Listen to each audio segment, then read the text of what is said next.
नमस्कार दोस्तों, मैं अश्विनी नीरव शाह, अ पेरेंटिंग कोच। आप देख रहे हैं an educational video series on parenting episode 2 part 3। एक दिन की बात है, वह पिता तभी जॉब करते थे, ऑफिस से घर पर आते और खाने बैठते। अब होता ऐसा कि वह पिता को क्रिकेट मैच देखने का भयंकर शौक था, तो रोज रात को खाना खाते वक्त टीवी देखते थे। टीवी में क्या, सिर्फ मैच। अब हुआ ऐसा क्योंकि छोटी बेटी जो सिर्फ 4 साल की थी, पर कहानियों के माध्यम से सही और गलत की उसके अंदर समझ आने लगी थी, तो उसने अपनी काली काली भाषा में पिता को सुना दिया कि हमें तो बोलते हो टीवी छी है और आप खुद तो टीवी देखते हो। पिता ने कान पकड़े और अपनी गलती एक्सेप्ट की और कहा, चल ले बेटा, आज से टीवी छोड़ा। प्लीज नोट, मैच का इस पिता को पागलपन था।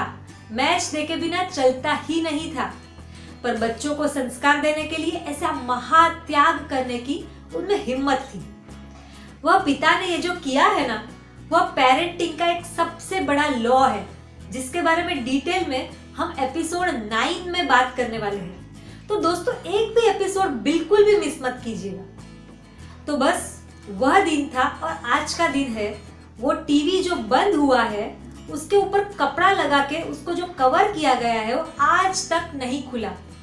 बीते हुए 25 सालों में उस पूरे परिवार को टीवी देखने का मन ही नहीं हुआ, और आज भी उस परिवार के एक भी सदस्य के पास टीवी देखने का टाइम नहीं है।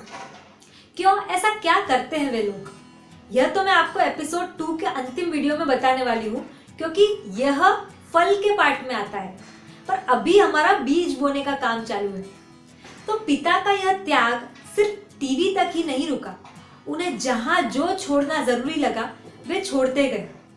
एक दिन उन्हें लगा कि मेरी जॉब की वजह से मैं बच्चों को अधिक समय नहीं दे पा रहा हूँ, और पैसे कितने भी कमाकर बच्चों को दे दूं, यदि समय नहीं दे पाया तो बच्चों का जीवन निर्माण कैसे होगा। उन्हें पता था बच्चे ऐसा समर्पित पत्थर होते हैं, जो यदि माता पिता शिल्पकार बनकर उसका निर्माण करें, तो वह ऐसी सुंदर भगवान की मूर्ति बन सकते हैं जिसकी दुनिया पूजा करे। पर उसके लिए माता पिता का संपूर्ण ध्यान बच्चे पर होना चाहिए। पत्थर में से मूर्ति बनाना माता पिता को आना चाहिए, और यदि ऐसा माता पिता नहीं करते, तो फिर भगवान बनकर पूजा जा सके ऐसे योग्य पत्थर की कोई भी गति हो सकती है। और एक शिल्पकार तो वो पिता के अंदर था ही, बस सिर्फ समय और फोकस की कमी थी। तो बस उन्होंने बच्चों के अंदर रहे हुए भगवान को प्रकट करने के लिए अपनी high paid and high post job छोड़ दी, खुद का गोल्ड का बिजनेस शुरू किया। स्टार्टिंग में 6 से 8 घंटे काम करते थे, फिर तो उन्होंने इस तरह बिजनेस को सेट कर दिया कि रोज सिर्फ 2 घंटा काम करे और पूरा मैनेज हो जाए। अच्छा, तो कमाने का समय सीमित करके वो बच्चों के लिए किस तरह यूज करते थे, चलिए वो भी देखते हैं। सुबह 6 बजे उठकर वो बड़ी बेटी को टेरेस पर लेकर जाते थे और उसे स्कूल की पढ़ाई करवाते थे। आगे भी एक एपिसोड में हम खुद से बच्चों को पढ़ाने का इम्पोर्टेंस समझने वाले हैं, पर यहाँ ये पिता खुद स्कूल के सारे सब्जेक्ट पढ़ाते थे, जिसकी वजह से उनको पता था कि स्कूल में क्या पढ़ाया जा रहा है। यदि ऐसा कुछ गलत लगे तो तुरंत वे कहते कि बेटा ये गलत है। फॉर एग्जाम्पल, एक बार साइंस के एक चैप्टर में ऐसा बताया गया कि एग यानी कि अंडा खाने से हेल्दी बनते हैं, और स्कूल की टीचर ने भी यही सिखाया। तो बेटी ने तो बोला कि पापा हमें एग खाना चाहिए, उससे बहुत ताकत मिलती है। तो उन्होंने तुरंत उसे बेटी को भी समझाया और स्कूल में जाकर टीचर्स और प्रिंसिपल्स के साथ मीटिंग की कि आप शाकाहारी बच्चों को अंडे खाना सिखा रहे हो। टीचर्स बोले हम क्या करें, चैप्टर में दिया गया है तो हम सिखा रहे हैं। तभी उन्होंने बोला कि एक तो हम एजुकेशन सिस्टम विदेशी अपना रहे हैं, और अब अपना धर्म, संस्कार, सही गलत सब कुछ भूलकर पूरे के पूरे विदेशी बन जाएंगे। माता पिता और टीचर्स की तो जिम्मेदारी है सही सिखाना। मैं अपनी जिम्मेदारी अच्छे से निभा रहा हूँ, आप भी अपना पढ़ाने का काम जिम्मेदारी के साथ कीजिए, और बच्चा कुछ भी गलत ना सीख ले उसका पूरा ध्यान रखिए। तो दोस्तों, इस पिता की कहानी सुनते सुनते हम सभी अपने आप को चेक करें कि हमारे बच्चे के माइंड में एक भी गलत चीज ना चली जाए, उसके ऊपर हमारा संपूर्ण ध्यान तो है ना। और आप इतना समय तो बच्चों को देते हो ना कि जब आप उससे सिर्फ बातें करें और जाने कि उसके मन में क्या चल रहा है। तो यदि कोई गलत बात मन में चली भी गई हो तो उसे निकाला जा सके। ये ड्यूटी माता और पिता दोनों की है। आई जस्ट होप इस देश के सारे माता पिता अपनी जिम्मेदारी अच्छे से निभा रहे हो।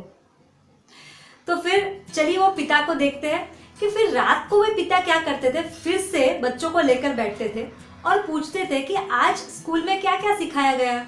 और बच्चे फटाफट बोल देते कि आज स्कूल में ये सब कुछ सिखाया गया। तो इस तरह रात को सोने से पहले स्कूल में जो भी सिखाया गया हो उसका पूरी तरह से रिवीजन हो जाता और वह सब कुछ सबकॉन्शियस माइंड में स्टोर हो जाता था, क्योंकि रात को सबकॉन्शियस माइंड सबसे ज्यादा एक्टिव होता है।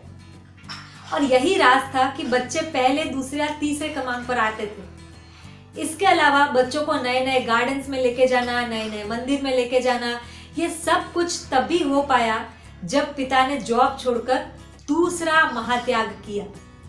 ऐसे तो सैकड़ों बातें हैं जो सब कुछ यहाँ बताना संभव नहीं है, पर हाँ, यहाँ पेरेंट्स के लिए एक मैसेज जरूर है कि आप जितनी एकाग्रता के साथ बच्चों को ट्रेन करेंगे और जितने ज्यादा एफर्ट्स डालेंगे, बच्चे उतने ही जल्दी और उतने ही ज्यादा सक्सेसफुल बनेंगे। इसका लाइव एग्जाम्पल आप सभी को छठे पार्ट में देखने मिलने वाला है।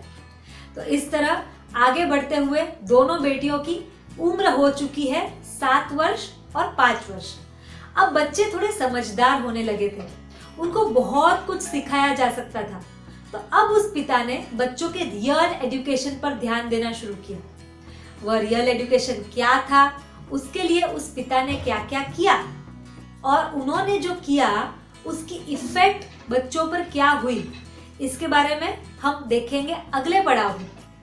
तब तक आप मैक्सिमम लोगों को यह स्टोरी का तीसरा पड़ाव शेयर कीजिए, क्योंकि यह प्रेरणादायक सत्य कहानी कई लोगों की जिंदगी बदल सकती है। तो फिर कल मिलते हैं एपिसोड 2 पार्ट 4 में। तब तक के लिए हैप्पी पेरेंटिंग।